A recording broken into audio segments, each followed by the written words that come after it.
Salutations. I hope everyone is still doing well, and welcome to the second and night-ending bonus upload. Before we jump into it, a quick couple of links. As many of you know, I rely on Patreon, PayPal, channel membership, and the merch to help the channel to continue to grow and go. Links to Patreon, PayPal, and channel membership is in the description below. Merch displayed directly under the video. Also, Dogman, Frightening Encounters, Volume 1 through 3, the audiobook versions. They were written and researched by Tom Lyons. Narrated and produced by me, Jeff Nadomley. These audiobooks are available on Audible, Amazon, and iTunes, links to which are also in the description as well. And finally, last but definitely not least, if you'd really like to help support the channel to continue to grow and go, simply subscribe. It does not cost a cent. Click the like button, takes half a second. If you don't want to miss out on any of the informative uploads that I put out daily, click the bell icon. And folks, please leave a comment and share the video. Why? Well, because these things really do help the channel to continue to grow and go. They definitely do matter, and they are appreciated. And with that, I have taken far too much of your time. Let's jump into the second and night-ending bonus upload, shall we?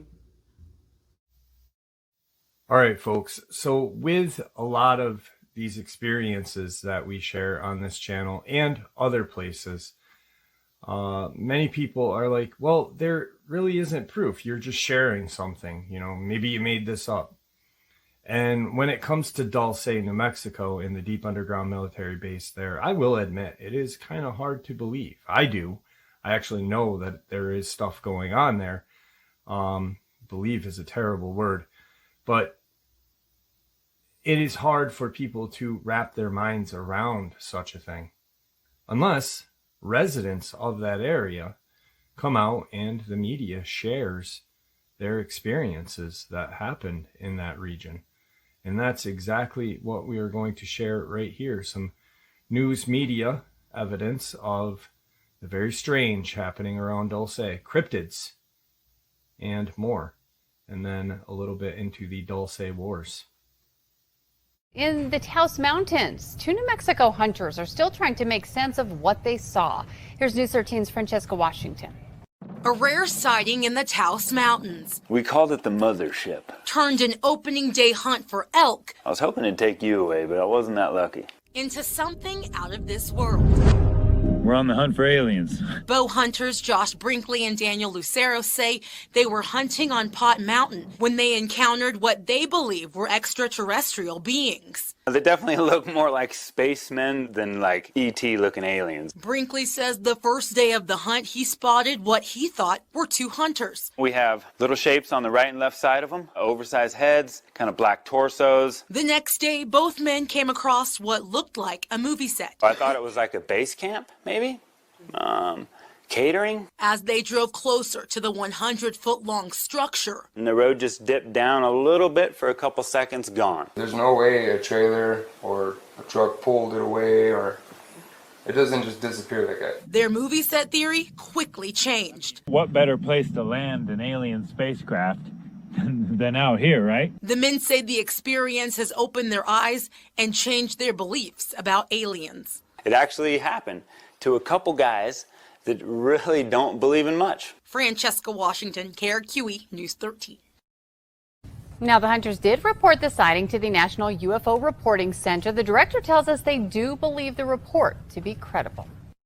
Julian says she had her first extraterrestrial encounter right here on her Dulce ranch about 40 years ago. It was huge. I just saw the bottom of it. It was like flat like this.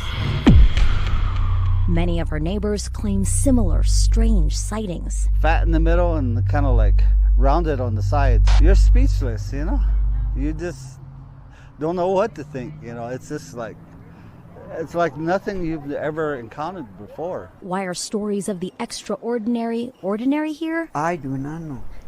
I do not know. Probably in Canada, mountain we have right there, you know. Rumor has it there is a secret base hidden underneath the Archuleta Mesa here. The mountain overlooks Dulce. Some people in town say the base is run by aliens working with our federal government to conduct mind control and genetic experiments. Do you believe that? Yeah.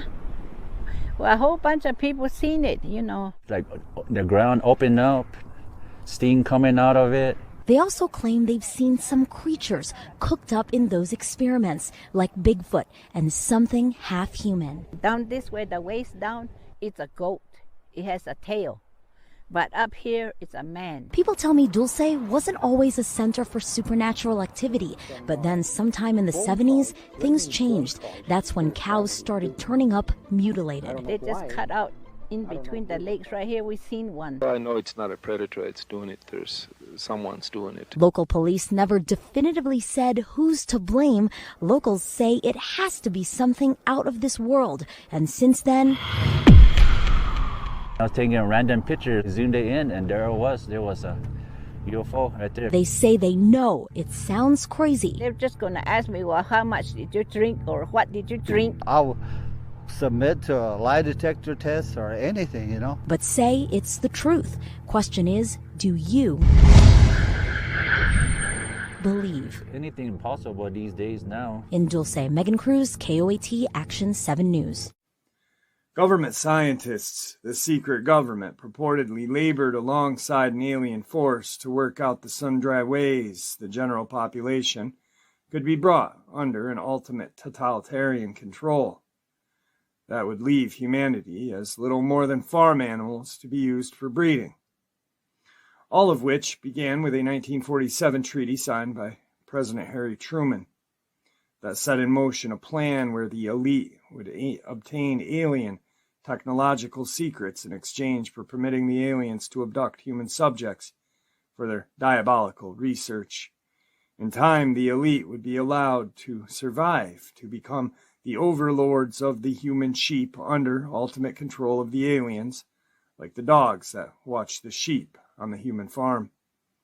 Located almost 2 miles beneath the Archuleta Mesa on the Jicarilla Apache Indian Reservation near Dulce, New Mexico, was an installation classified so secret its existence would be one of the most protected realities in the world.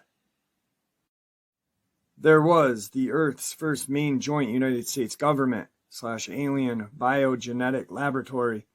Others existed in Colorado, Nevada, and Arizona, not to mention in a number of other locations like Afghanistan and Russia, but Dulce is and was the largest. In an area when the officers in charge of the major military units were still part of the generation that looked on young women, potential mothers, as a treasure to be protected, to learn that thousands of young females were being abducted and even created/cloned for use as slaves by aliens was simply too much for such men to allow to continue. The turning point came when the National Security Advisor, Dr. Zbigniew Brzezinski, met with President Jimmy Carter in the White House on June 14, 1977, with a number of other intelligence operatives and leaders to bring the president up to speed on the number of top-secret programs, including Project Aquarius, and the work being done at Dulce, Area 51, and other secret bases. Brzezinski, a member of the power elite that backed the Gray Cause, never guessed that the president would be so shocked that he would soon turn to trusted military advisors in the military intelligence community for opinions on how to stop what had been going on. The National Security Agency, or the NSA, had been secretly fighting the alien cause and the humans that worked for or with the aliens since it was established in the mid-50s. Project Aquarius was originally established in 1953 by the order of President Eisenhower under the control of NSC and MJ-12. In 1966, the project's name had been changed from Project Gleam, which became Project Aquarius, and portions of it went into deep cover hidden even from the CIA and the NSC. At that point, the NSA had opened Department X to identify and study all alien or enemy operations that could be a threat to the United States or the human race in general. Department Z to react and neutralize any sort of threat to the United States or the human race. Under secret presidential order signed by President Jimmy Carter, the NSA's Department Z and newly established Delta Force and a specially handpicked group of Air Force SOC, Navy SEAL, and Army Rangers were organized for a mission so secret that not even command officers were told what it was about until the night of the attack. The only attack team leaders who knew what this would be about were the men involved in the NSA Department Z, who had been involved with fighting aliens for years. The commanding officer of the attack was none other than Captain Mark Richards, the son of the infamous Dutchman, Major Ellis Lloyd Richards, who had been in commander of the International Security IS since Admiral Chester Nimitz died in 1966. By 1978, the NSA Department X was warning the human commanders of new programs starting in Dulce that were so frightening that even seasoned men of war were shocked. Thousands of young human females were being cloned in test tubes to be slaves for the aliens, but these clones were proving to be less than satisfying for the aliens because they did not suffer the same way the once free victims did. They could be engineered to provide better tools for some of these stranger life forms, but they were proving to be nearly mindless and thus couldn't react with the fear the normal young women could.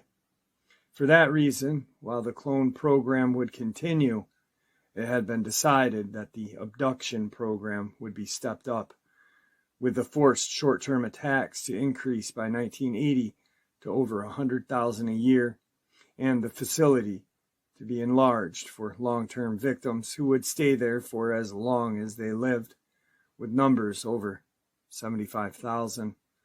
The labs at Dulce started cloning human females by process perfected in the world's largest and most advanced biogenetic facility, Los Alamos.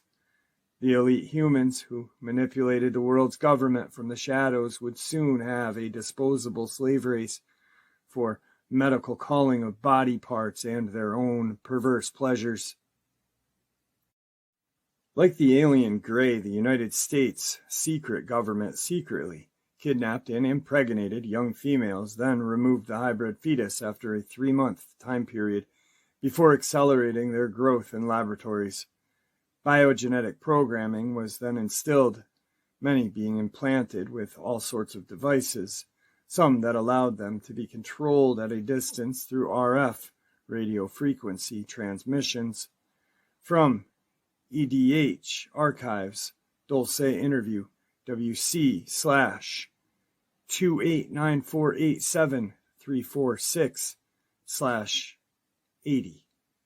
Level 7 is worse. It was like a whorehouse to prevent ETs. Human females were brought there for experiments, but you can't convince me that most of it wasn't just sadistic pleasure for the Greys. They wouldn't just impregnate the girls, they would torture them for hours.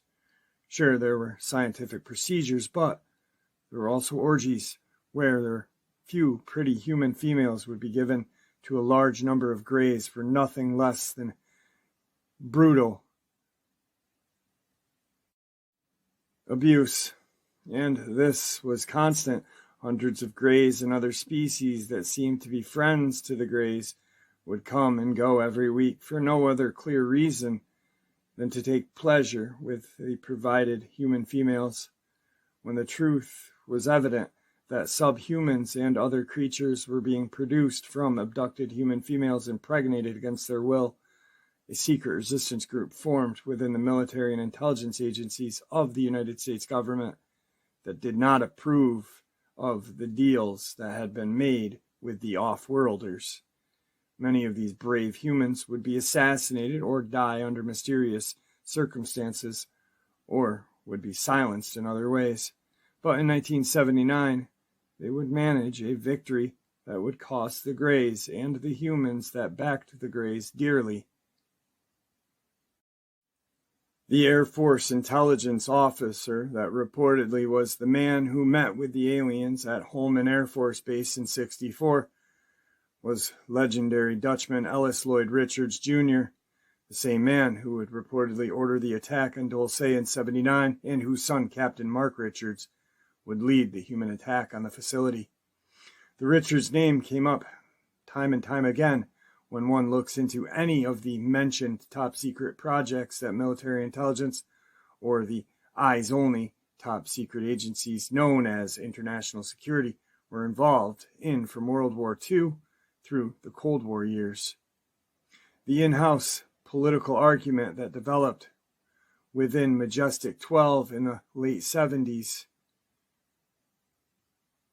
when the military intelligence men objected to the deals with some of the aliens on the side for selfish gain of such groups as the Illuminati of thousands or the Club of Rome at the expense of thousands of innocents, if not all of mankind, helped to cause the rift that would lead to the military action taken against the Dulce facility in 1979.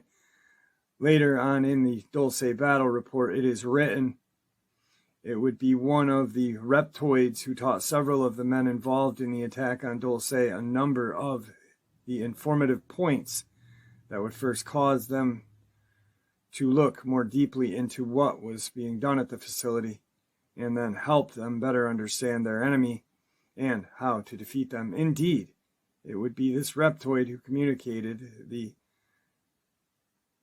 basis for a number of the plots being organized against humanity by a number of off-world sources, and some of them had proven their willingness to aid the human cause in the Battle of Central Asia in 1976 and in August of '79, space defense of Earth against the alien invaders. It was also they who warned of the danger that such life forms as bacteria represented to both aliens and humans. In '79, there were 37 alien species represented at the Dulce facility. Only 6 of those had their own space or dimensional traveling ability, while the others were guests of the Greys. All of those species had come as guests of the Greys, were there for genetic and reproductive experiments with humans, and 8 of those were also interested in humans as a good source of food.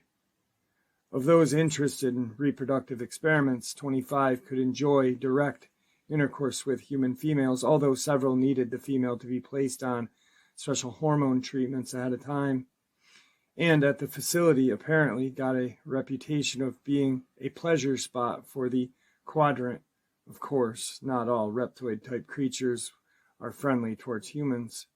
According to Lear and others, the United States government may have made a pact with a non-human race as early as 1933.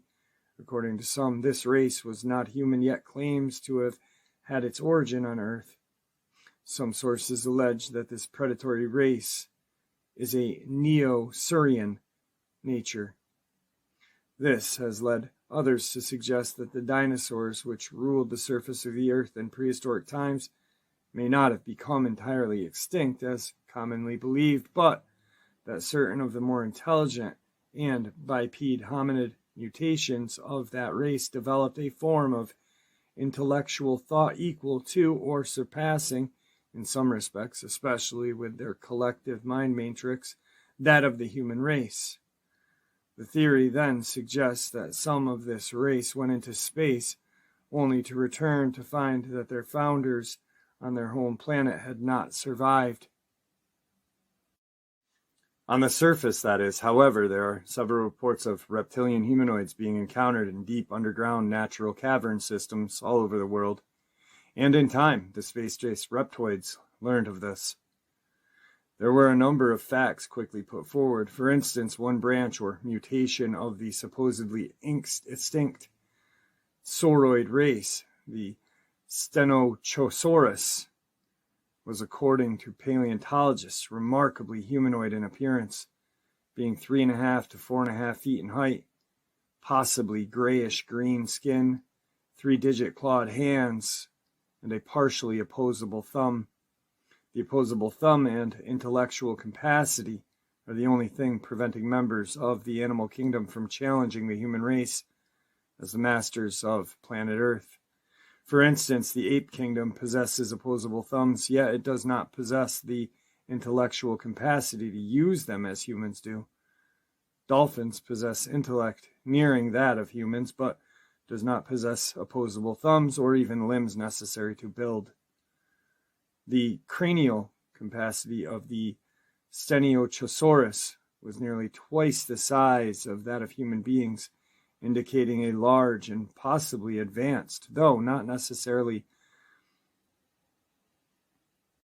benevolent intellect, according to researchers such as Brad Steger, Val Valerin, Tal Levesque, and others. This may actually be the same type of entity or entities most commonly described in UFO encounters, as well as the same type of creatures depicted in early 1992 in the nationally viewed CBS presentation Intruders.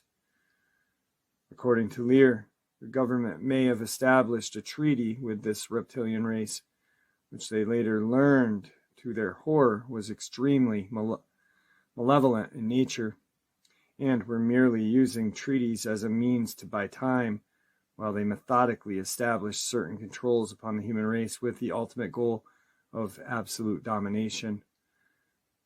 The fact that a base like Dulce might house dozens of these types of races of ETs would never be admitted by most humans, and would be reduced to the stuff of legends if ever turned over to the general public. The years of work to cover up the alien threat had worked very well by 1979, and normal people would not admit seeing an alien for fear of being called crazy. The types and races at Dulce at the time of the attack are still in question, and many races have not wanted to admit they're taking part in what took place in '79. Many victims find their abductors to be nothing less than brutal beasts. The casebooks of researchers are filled with incidents in which malice and hostility played a significant role in the abduction. Unfortunately, most of the victims who suffer these more vile attacks do not get the chance to make any report to any human authority about the event, as they vanish and become another statistic in the growing number of missing persons across the country. By the early 70s, the number of these missing persons, mostly all young white women, were all going up, while the abductions of humans by superhuman forces of varying descriptions appeared to obey the same mechanicalism. Worldwide, it was clear that young white women were the most frequent victims, and that there was little support for abductees should they survive. In the more controlled environment of Dulce, researchers had no disclosure problems concerning stem cell and cloning research. The fertilized eggs of hundreds of healthy young females could be harvested constantly for unlimited embryo and stem cell research, killing uncounted human embryos in the search for everything from cures to alien skin infections caused by earth germs to how to better create a subhuman slave race of cloned work creatures. Such research also moved into other dangerous fields, such as enhancing humans into becoming creatures that would serve other alien needs. One of the more shocking of these was that the attackers would find in huge holding pens were human females who had been enhanced to become reproductive cows as the need for human milk and reproductive systems had grown.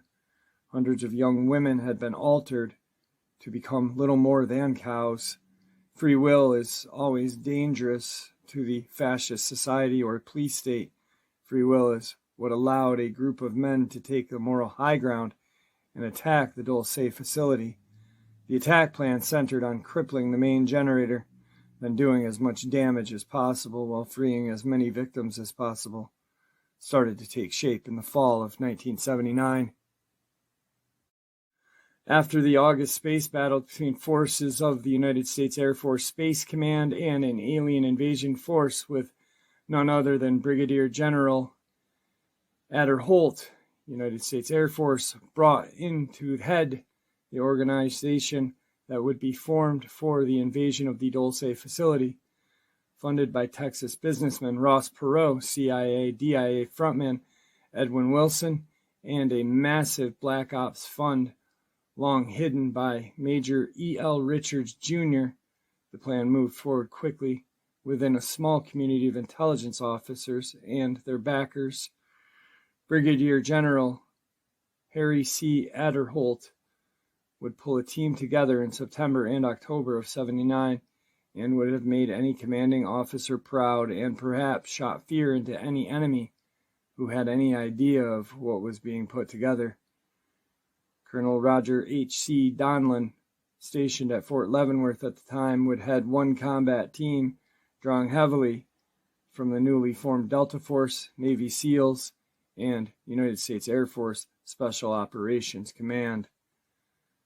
Flight teams were organized by astronaut scientist Carl Gordon Hines, and including the best of the best in combat and test pilots with special operations training, or who could be counted on to keep their silence, including Captain Mark Richards, who was recovering from his command role at Dragon Squadron in the battle that had taken place in August. While exact numbers of human force involved is still so protected that there seems to be no film on record of the exact account, there were never more than a few hundred who knew anything about the operation. The center of the operation was clearly found in United States Air Force Space Command and the director of IS, Major Ellis L. Richards, Jr. The President of the United States, the Secretary General of the United Nations, and the Chairman of the JCS were never informed of the pending operation, and it should be noted that the humans and aliens involved in the attack took part in the action without orders or clearances from higher authorities. Those who fought against the aliens did so against the will of the human elite, many of whom may have been reptilian shapeshifters in human form, according to some sources like David Icke and others. One of the men who was hit the hardest by the horrifying stories emerging from out of the Dulce underground base was William Randolph Leathers, born in St. Louis, Missouri, a graduate of Yale in '41. He served in the OSS as a captain during World War II, teaching map reading in Aberdeen, Maryland, for much of the war. One of the members of the top secret task force had hit the secret German military facility in Afghanistan in '45. He had been a close friend of the Dutchman from that time, moving to Greenbrae in Marin County, California, in '67 to be part of the headquarters team for IS. His cover was as an employee with the John Hancock Life Insurance Company. Captain Leathers had lost his wife in '71 and identified with several of the husbands and fathers of victims. He had 4 children of his own. For his own reasons, Captain Leathers died on October 22, 2001, at the age of 83. It would be Leathers who worked with NRO satellite photos, U-2 and SR-71 photos, the military maps of the area, until all of the major portals to the Dulce complex were spotted and marked. He would lead one of the assault teams himself. Having turned 60 in 1978, Captain Leathers would be the oldest member of an assault team to take an active role in the attack. Most of the troops would come from 3 sources: Delta Force, United States Air Force SOC, the NSA Department Z. The U.S. Army's 1st Special Force Operation Detachment Delta would be one of the 2 of the U.S. government's principal units tasked with counterterrorism operations outside of the United States, the other being the Naval Special Warfare Development Group, better known as SEAL Team 6. Delta Force was created by United States Army Colonel Charles Beckwith in November 1977 in direct response to numerous well-publicized terrorist incidents that occurred in the 70s. From its beginnings, Delta was heavily influenced by the British SAS, a philosophical result of Colonel Beckwith's year-long 62 to 63 exchange tour with the unit. The Delta Force at Bragg was already considered to be the best special operations training facility in the world. After the assault on Dulce, the CQB indoor training range would be given the ominous nickname House of Horrors in the memory of what could not be remembered. Most important, Delta Force had their own fleet of helicopters. Painted in civilian colors and fake registration numbers, the helicopters could deploy with Delta Force operators and mount gun pods to provide air support as well as transportation, while not being easy to spot as military units from the ground. It was decided that these air units, after delivering Delta Force operators to several locations for forced entry into the facility, would come in with the NSA Z team as air support in the assault on the main landing port. The Air Force Special Operations Command would be in charge of taking and holding the main landing port. The job of Air Force SOC operators was to quickly turn a given patch of hostile terrain into a fully functional airfield. Sometimes this means a stealthy attack by motorcycle and ATV, and other times it meant cleaning out hostile forces by whatever means was necessary. In years to come, the Air Force SOC Special Tactics Combat Controller might have used Special Operation Force laser markers to create a spot where the laser-guided bomb could aim and neutralize the enemy. But in '79, they had to do that with manpower. Performing a diversified job required a diversified range of combat hardware. Air Force ST operators carried a variety of small arms, including an M9 9mm pistol with sound suppressor, a Remington 870 12-gauge shotgun, the M203 standalone 40mm grenade launcher, the M4A1 Special Operations Peculiar Modification 5.56 carbine, and the M249 5.56 SAW squad automatic weapon. By making extensive tactical use of night vision gear, Air Force SOC airborne capabilities were provided by the 16th Special Ops Wing, which is based at Hurlburt Field, Florida, and by units of Special Operations Group at RAF Millenhall, England. These wings had been the long-time vision of Major Ellis L. Richards, Jr., and others like him, and the Dulce battle would be the first time they were used fully in combat. But because of the special problems of entry into the Dulce facility, normal helicopter attack would not work. As well trained as they were to attempt a landing into a hangar area of the facility would have been suicidal. The Dulce landing ports were set up to accept the light craft and other mass accelerator beam riders used by the Greys to transport from planet to orbital pickup points. These craft generated magneto-hypodynamic thrust driven by microwaves and pulsar lasers to accelerate the classic flying saucer up to altitudes of 50 kilometers and accelerations at easily allowed orbital velocities. This made the human style of heavy lift chemical rockets and expensive folly, and allowed the aliens' Earth to orbit travel at will for a relatively low cost. It also gave human forces a way into the facility, because an infrastructure of orbiting stations were used to reflect energy from solar power hidden on the dark side of the moon. There were a number of ways to track such a ship.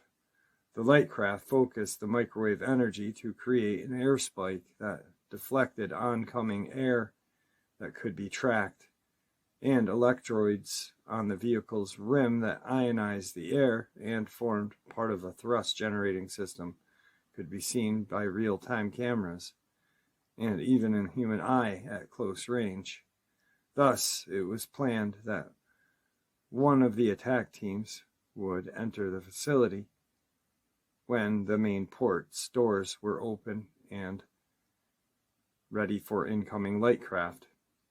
This was not going to be an easy stunt. Sensors around the area set off an alarm if anything got too close to those doors, not to mention warn the operators of any air or space vehicle that got too close.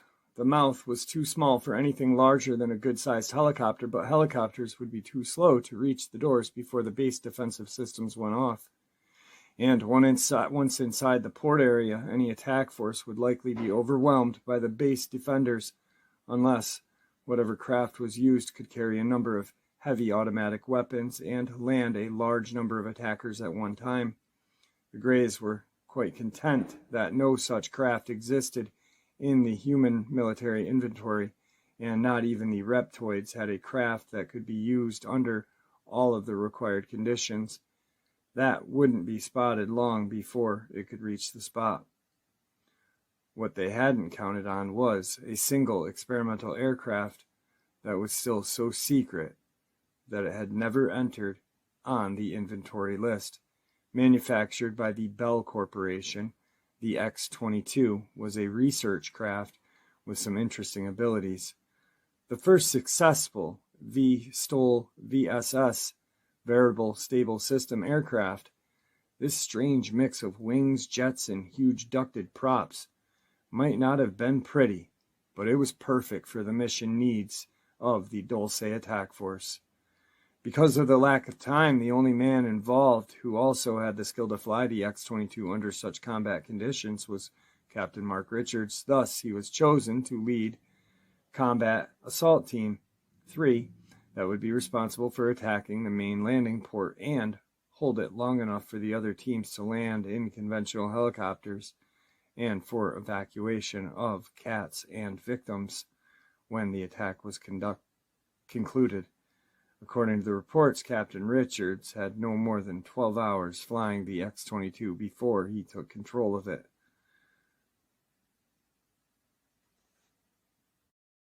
While the attack teams were being organized and trained, the attack itself was being planned by the men responsible for the situation.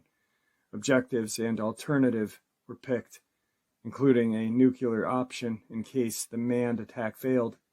Astronaut David Griggs was chosen to go with Cat Team 3 to make an attempt to loot one of the alien spaceships, while astronaut Ronald Irvin McNair went in as Richard's co-pilot and laser weapons expert. The fact that he had a black belt in karate also came in highly helpful before the event was over. Astronaut Lieutenant Colonel Ellison S. Onizuka, United States Air Force, and Colonel Stuart Allen Rosso, U.S. Air Force, also went in as members of Cat 3 to gather info and hopefully escape with alien ships or equipment, with Captain Rusa commanding the material acquisition team. None of their efforts could be of value, of course, unless an attack plan worked. To make sure of a success, the full information gathering ability of several top-secret departments within the NSA was turned loose on Dulce. Facts were gathered from sources far and wide, including everything from sightings listed in the newspapers to interviews with people who helped build the facility. John V. Chambers, a Kentfield, California resident, spent his working life in management and finance of a large engineering construction project. It would be Chambers who had been involved with the Bechtel work at Dulce and other top-secret group projects, who would be contacted by the forces that intended to attack Dulce and become convinced to aid them in their effort. It would be Mr. Chambers who would mention a number of weak points in the Dulce system, that would allow an attack to have a much better chance of success. Chambers, who pointed out major weak points for the aliens. It seemed the aliens had reason to worry about a number of germs found outside the facility, and that some of the alien species were highly vulnerable to a number of human past diseases. The germs and bacteria that were everywhere on our planet, that humans and other mammals have, for the most part, developed ways to cope with, can offer great threat to aliens and their life forms. Earth dust or bacteria blowing in the winds can be deadly to a life form that has no resistance to such things. What humans refer to as hay fever can be just as deadly to a creature that is having a difficult time breathing in the Earth's oxygen-rich atmosphere. It was quickly realized that if the filters used to make Earth's air more acceptable for the aliens could be disassembled, many of the enemy would soon be sick and unable to continue to fight, and a large number may die right on spot. Again, for lack of time, Lieutenant Colonel Unzuka took on an extra duty of leading a secondary team, the main landing port, once Cat 3 had secured the area, to disable the central air filter exchange that was next to the landing area. He created the title of Filter Assault Team for his group with a customary smile. As the intelligence gather expanded, a number of shocking facts were uncovered. In 1947, the Dutchman had been involved with Admiral Byrd in the attack of the last Nazi base at the South Pole. Now, he and others would come to better understand the connections that elite humans had developed with the aliens, from the days of the Nazi efforts to modern times. This included helping the aliens to build secret bases all over the Earth, including the base at the South Pole and the facility at Dulce, aiding in the abduction of young women for alien research and pleasure needs, and the addition of more pollution for planet atmosphere to bring the global warming and make the Earth a more friendly environment for alien life forms. One of the most shocking finds was the extent of alien underground base and transportation network. While tube trains had been expected, the vast bases that had been created came as a shock to even those best informed. The result such bases become more important now was that the human forces had to quickly find out where every base was that might react to an attack on Dulce, and how long it would take before they might send rescue forces. Another question was, would they react in general? Might they attack humanity in some more deadly fashion than simply abducting a few thousand females a year? In the end, it became clear that because of division in alien intentions, there was little organization between the groups. Like a number of competing colleagues at a ruin, for the most part, they were only interested in their own little outpost and research. As for the rank and file men who took part in the mission, most of the names would be avoided to protect those men who are still alive. As of 2001, there aren't many still living, and those who are still involved as military operatives in one service or another. Men of the United States Air Force, SOC, and Delta Force are some of the best trained warriors anywhere on the planet, and were more than ready for the challenge, even if nothing could have made them ready for what they would find once they got into the facility. There are a few general things to know about such men. If one's self-esteem was fragile and required constant positive reinforcement, then a career in any of the organizations was definitely not for that person. Consider a typical Delta Force training exercise held in the shooting house, where a mannequin terrorist held a real live volunteer hostage. The goal: destroy the terrorist without harming the hostage, who happened to be a Delta Force trainee. Of course, for special missions, the terrorist mannequin could be replaced by a gray alien. Command Sergeant Major Eric L. Henley had been there for the formation of the elite group in '78, being there for some of the first missions and grueling training. Within the next 10 minutes, the door would be blown in, and 4 of his classmates would be would assault the room using a close-quarter battle technique we had learned. Bullets would rain through the room, and someone would be firing live rounds within inches of my head. If they missed a single terrorist or hit me by mistake, the team would fail this phase of training. I sincerely wanted them to pass the exam, Henley wrote in his 2001 book, Inside Delta Force, the story of America's elite counter-terrorist unit. Of course, one got to participate in this practice session only if one was successful completing torturous training that culminated in rugged 40-mile hike across the steep mountain of North Carolina, a 50-pound rucksack, and a machine gun strapped to your back. Henley's description of that 18-hour test of his physical and mental stamina was one of many excellent narrative highlights in his account. Henley, an Army Ranger, when he had been hand-picked to try out for the elite unit, was one of 12 men out of 163 who made it to level Delta Force operator. The new Delta Force members then disappeared from a more visible military units. We operated like guerrillas or terrorists because the reality was, in order to become experts on counterterrorism, we had to first become expert terrorists. While Henley did not mention the Dulce mission, he did include the failed attempt to rescue Americans held hostage in Tehran, in which 8 American military personnel died.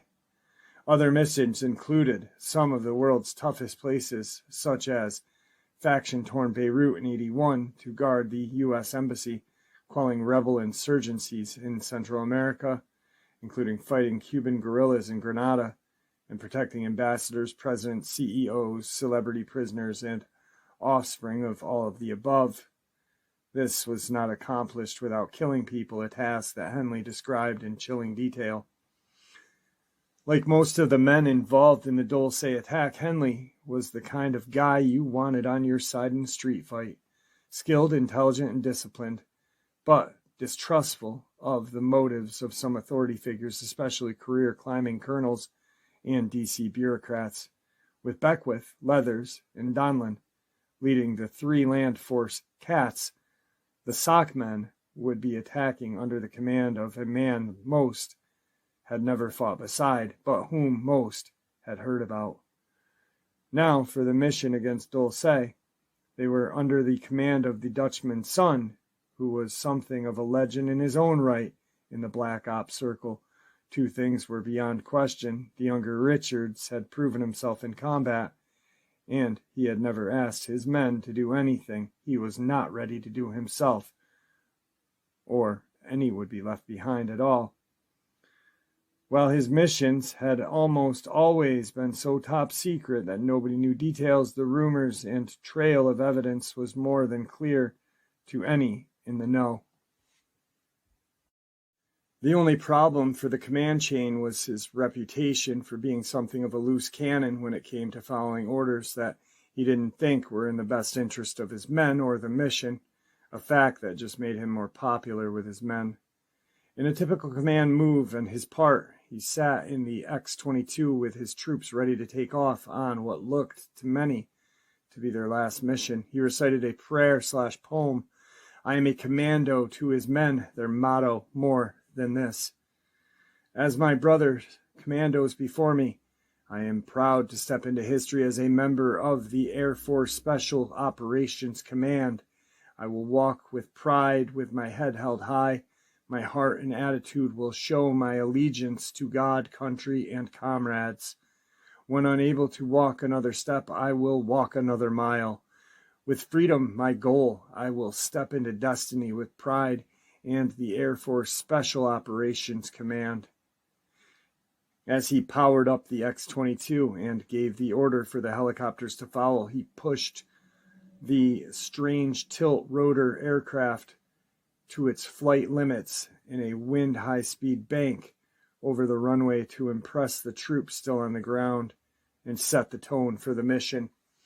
Over the earphones and speakers came his voice, then the voice of team members with him in X-22, singing the Air Force hymn, "Up and Away into the Blue Yonder."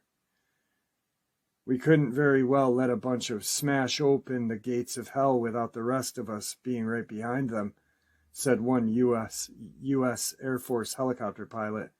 Timing was everything, with the X-20 taking the first wave of Cat 3 racing over the desert at over 250 miles an hour, with the bottom of its rotor tubes missing the rocks by less than 20 feet. They had to hit the main landing port as an expected ship landed. As Cat 1 and Cat 2 came in on cargo tube trains several levels underground, Cat 4 was going to hit with SEAL team coming through the water intakes as the main group hit the small support hatch that would allow them to open another hatch to allow the SEAL team in. Everything, however, revolved around the success of Cat 3's attack in the main landing port, as they had to remove the main security control room and the Sonics weaponry systems that were controlled from there. The X-22 came in as planned, racing over the Badlands at over 200 miles an hour, while less than 20 feet over the sand. 5 miles behind her was the main assault force being flown in a heavy Air Force helicopters. The timing had to be perfect, hanging on the timely arrival of a large disc-like vehicle that was a known and expected cargo shuttle from space. As observed, the main landing port blanketed holographic projectors were turned off, and the entry blast doors were opened for the landing shuttle. Witnesses said that Richards brought the X-22 so tightly that its landing gear missed touching the top of the moving disc only by inches, lowering his roaring craft with the disc until he had cleared the upper support grider system. Then the X-22 shot around the side of the shuttle, using it to block any attack from the main gun mounts of the landing port. The X-22 fired its Hellfire rockets to smash 2 gun blisters on the closer side of the port as it landed on the roof of the main port control facility. The attack was textbook, with the Cat 3 forces blowing an entry into the control tower and taking full control of the facility within 55 seconds of the X-22 breaching the port. Hovering, the X-22 continued to use its rockets and guns to rake any enemy weapons in the port area, silencing them before the Air Force started to enter the open port doors. It was Ted Cochran of San Rafael, California, who had been an Air Force helicopter rescue commander in the HH-43 Huskies based in Saigon in the height of the Vietnam conflict. Licensed since he was 18 as a pilot, Cochran also served with the United States Air Force and the Air Force in Europe, where he had participated in recovery of a lost thermonuclear weapon in Spain. On one of his last helicopter missions before his legal retirement of the United States Air Force, he was part of the recovery force that found Apollo 9 mission after the moon landing in '69. Returning to California, he got his master's degree in communication from Stanford in '72 and became a well-known filmmaker. A sailor, outdoorsman, an aviator, Cochran combined his spirited passions into a career that allowed him to share his adventures with film audience. His best-known film was The Island of Bounty, about an international sailing expedition that traced the 1789 route of the famed HMS Bounty mutineers to the Pitcairn Island in the South Pacific. At 39, Cochran was in his prime and had been more than willing to accept the request for his help as a helicopter pilot in some event like Dulce mission. The fact that he was a longtime friend of Richard's family seemed to have something to do with his involvement as well. Indeed, it was rumored that he had taught the Dutchman how to fly the big HH-43 Husky and had flown in Black Ops missions with the Dutchman's son several times before. He was one of the first names to be considered as a pilot. It was Cochran who led the United States Air Force SOC helicopters in, bringing his bird in fast and putting her down on the main floor of the chamber, where the troops would have to cover have cover by the nearby disk as they ran for the nearby passenger entry hatch. Seeing that the landing disk was now trying to escape, Richards landed on the edge and kicked the props of the X-22 into full downdraft, nearly flipping the disk. Fighting to regain control of the X-22, he was forced to make a hard landing on a nearby pad, sending 4 more rockets into the shuttle, forcing it to crash onto a 2 parked triangular craft that were known to be a fighter-type vehicle. Although the men of Cat-3 were now taking heavy weapon fire from a number of directions in the landing port, they had disabled the main weapon pods and the sonic systems for the whole facility, allowing other teams to attack from different directions and locations. Holographic image systems were shut off, so the entry ports, air shafts, and other systems that were normally hidden now became fully exposed. An alien security team had managed to close the main doors into the central hub, and the first 2 men who attempted to get explosive close enough to damage the huge blast doors were cut down by enemy fire. Taking heavy damage, the X-22 rolled forward, and from less than 40 yards firing her remaining rockets, the resulting explosion blew the doors open and wiped out any aliens on the other side for 100 feet. Forced to feather the now burning engines of the X-22, Richards took control of one of the Cat's team attack teams and led the attack through the still smoking entry into the main center hub as other teams attacked from other directions. The multi-leveled facility at Dulce, with the central hub controlled by an extensive base security force, proved far more extensive and complex than the human attackers had been ready to cope with in the original plan. Information sources such as Thomas Costello had clearance levels that did not allow them to know the full scope of operation. His Ultra 7 clearance granted him knowledge of 7 known sublevels. There were more. Most of the aliens supposedly were on levels 5, 6, and 7, but there were more. There also was a more vast network of shuttle connections under the ground than expected, extending into the global network that had not been reported. Providing escape routes and entry ports were rapidly deployed additional security forces that had not been expected. In a report filed in early '80, believed by a number of CIA sources, that had been written by Brigadier General Alder Holt, the author states, "What those young men did was nothing less than the stuff of legend. Against overwhelming numbers and technology, they fought from level 1, containing the garages and hangars, down into the bowels of that enemy base. Portions of that command took and held level 2 ports, where tunnel shuttles and disk maintenance areas would have allowed enemy reinforcements to enter, while the main force charged forward towards level 6 and Nightmare Hall to rescue thousands of human victims kept there. They were not ready for what they found in level 6. Reports spoke of multi-armed, multi-legged humans in cages and vats of humanoid bat-like creatures at least 7 feet tall. The aliens had learned a great deal about genetics, things both useful and frightening, and most of it had been learned at the cost of human suffering and lives. Captain Leather's flight reached level 7 first, blowing the main hub entrance open and neutralizing the security force there with extreme prejudice in less than 45 seconds.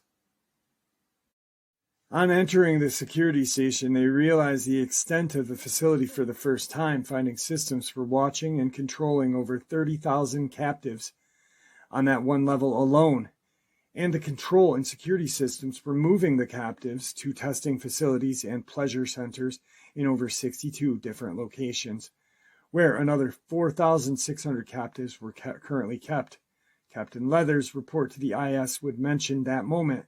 I looked over the holographic images of scenes of horror that are impossible to express in words, and a zoo of human beings in various states of health and mental condition. Seeing images of women being tortured at that very moment, all I could think of were my own daughters for several moments. Then I collected my wits and gave the orders to move forward to release as many victims as we could. While the original mission plan had called for the teams to attack, smash as many enemy facilities as we could, and withdraw in less than a half an hour. The introduction of so many human victims added a new dimension to the problems at hand. While none of the officers in charge will admit to who made the order, recorded radio communications and eyewitness reports seem to suggest that Alderholt allowed the young Richards to change the mission demands as the numbers of salvable victims became more apparent. Captain Leather's IS report reads, "It wasn't like we had choices. We couldn't leave those poor girls behind alive. We knew that any that we didn't evacuate, we were going to have to terminate. Our problem was simply numbers. Thousands of aliens trying to kill us, thousands of human females screaming for help, thousands more so far gone that we knew we would just have to leave them behind, thousands of enemy troops starting to arrive on the subway trains. We just weren't set up for a mass evacuation." The sub-tube back to New York and one to Mexico seemed to still be open, so we started loading girls into tube trains and shooting them off as soon as we knew our forces were in control of the stations at the other ends. We blew 2 air shafts wide open, so a couple squads could get girls out that way into fresh air, where hopefully our people could pick them up. Cat 4 took a real beating as they fought to keep alien reinforcements from entering the main sub-tube stations. There is no doubt in my mind that we stayed in that facility too long, but at the time it was very hard to leave those poor young women behind. We knew that everyone who failed to send out in front of you was going to die, and soon. Exactly 1 hour after X-22 had first attacked the main port entry, Alderholt ordered full recall.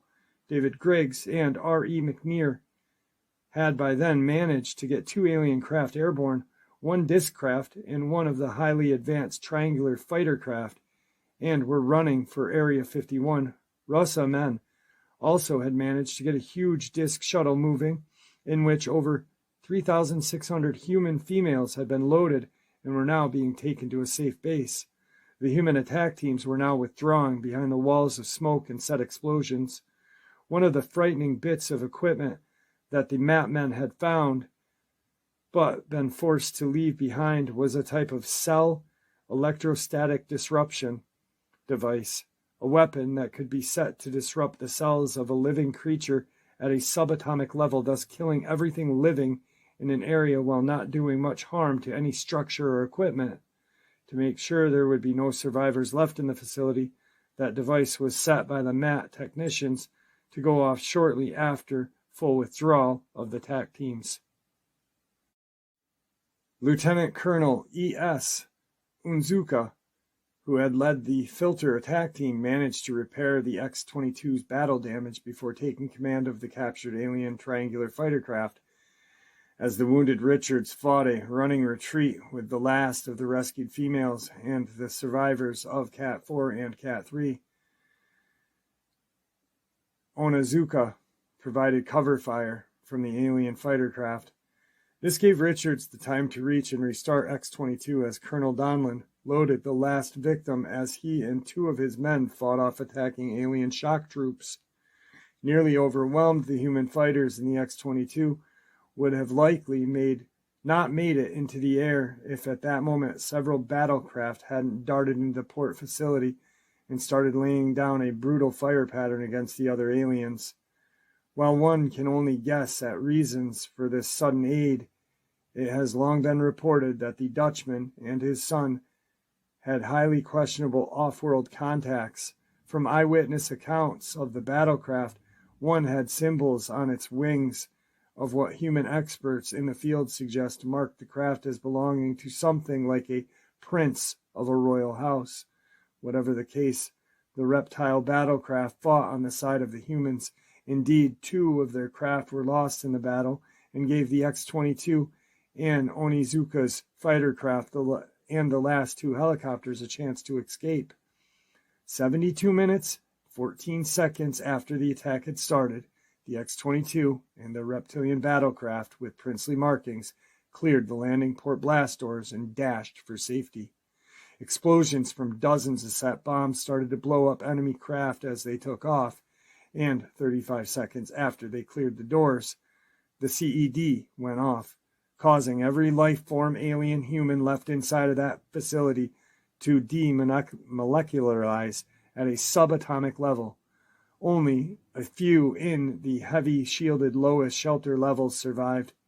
The human female survivors were taken to several top secret bases where they were deprogrammed and rehabilitated so that they could slowly farm back into society with no memory of what they had suffered.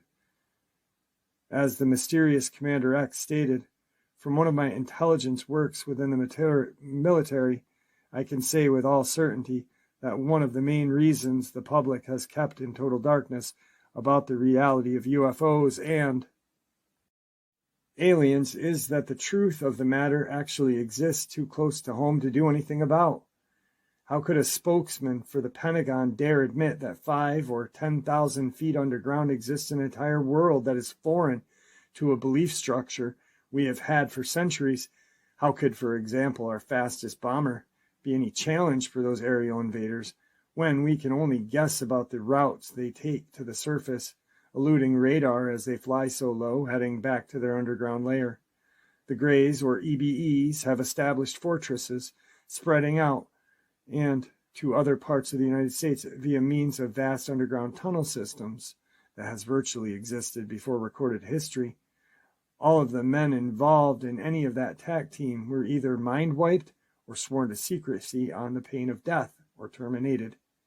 Note, by higher-level insiders following the battle, several self-serving politicians and elite who had nothing to do with initiating the attack, but who had everything to do with suppressing any information concerned after the fact. Because the officers in charge were seen as heroes by many of the political right wing that took control of Washington in '81, most were protected by the changing political elite. Many of those who had either openly backed the alien cause or had profited from it in one way or another were forced to pull back from their position for nearly 10 years. Only when George Bush Sr. became president were the aliens able to return, and then only in much smaller numbers. The Battle of Dulce ended the alien hope for using the Earth as a breeding tank for subspecies or for their takeover of the planet at any time in the near future, while the Greys restarted a breeding program in '93, and some of the lower levels of the Dulce facility were reopened in '98. The numbers are in the tens of hundreds rather than thousands. The United States Air Force Special Command now tracks all alien craft. With the constant threat of top-secret flights, can react and attack any other world enemy at any moment with dramatic results. Over 50 years of intense UFO interest, investigation, researching, evaluation, and theorizing by countless UFO aficionados have enabled modern field investigators to better examine, evaluate, and identify many of the unusual airborne objects being reported. Yet a small percentage of the reports continue to elude positive identification. Rumors of what took place in Dulce in '79 have already been reduced to legend at the end of the 20th century.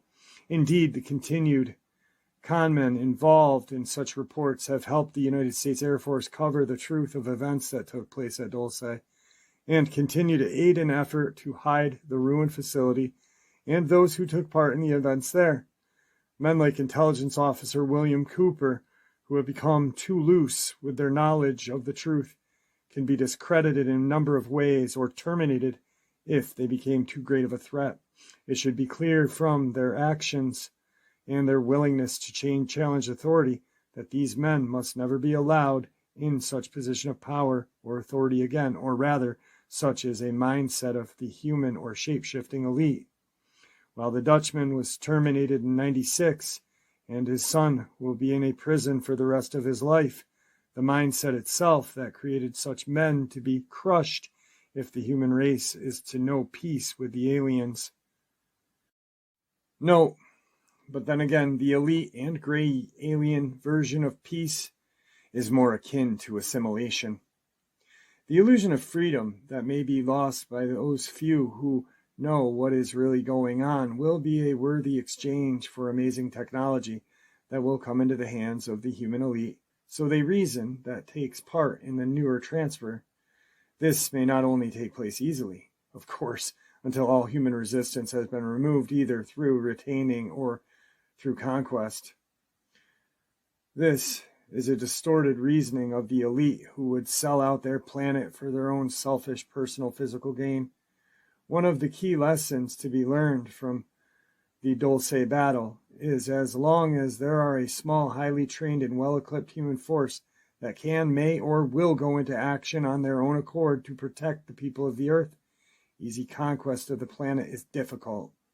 A departmentalized military with some branches so top secret that even the political elite who rule the country aren't too sure of what is out there is a threat to any enemy.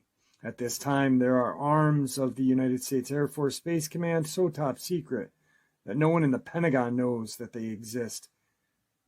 If humanity is to survive long enough for it to make a historic place in the civilized social structure of the universe, they must either defend themselves from any life form that would harm them or their planet, or surrender themselves to some sort of interplanetary police force that will protect them.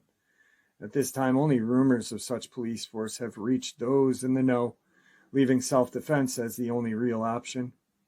The men who attacked the Dulce facility in '79 understood that reality and took the task of defending humanity in their own hands. One can only make subjective guesses at what might have happened if they had not done what they did. These are the heroes. Brigadier General H.C. Alderholt, Mission Commander; Colonel Charles Beckwith, Commander of Delta Force in Cat 1; J.V. Chambers, Engineer for Bechtel; William Cooper, Intelligence Officer; Colonel R.H.C. Donlin, Commander of Cat 4; David Griggs, Astronaut, Liberated UFO; Commander Sergeant Major E.L. Henley, Delta Force Commander; General R.T. Harris, Commander of the United States Air Force Communications Command at Scott Air Force Base; Carl Gordon Hines, Organized Mission Team Flights; General D.C. Jones, Chairman, Joint Chief of Staff; Captain W.R. Leathers, Commander, Cat 2; R.E. McNair, Laser Export, Liberated UFO; Lieutenant Colonel E.S. Unzuka, Commander of FAT, Liberated UFO; Major E.L. Richards, Jr., the Dutchman, Commander of Chief of Dulce Mission, Head of IS; Captain M. Richards, Commander of Cat 3; Colonel S.A. Russa, Commander MAT; Edwin Wilson, helped to fund the mission. And there you have it, folks. I hope you all enjoyed this second and night-ending bonus as much as I enjoyed sharing it with you. I'd like to thank you all for supporting the channel. It is your support, after all, that helps the channel to continue to grow and go, and what gives us all a place and a chance to share our experiences and theories judgment-free. Everyone is simply treated with the respect that we deserve. Stay safe, happy, healthy, and ever vigilant, keeping an eye on our children, pets, family, and our friends. These creatures are real. These events have happened. Share this information with those you love and care about, and it may just help save their lives someday. Until next time, never stop asking questions, never stop searching for the truth, and God bless you all.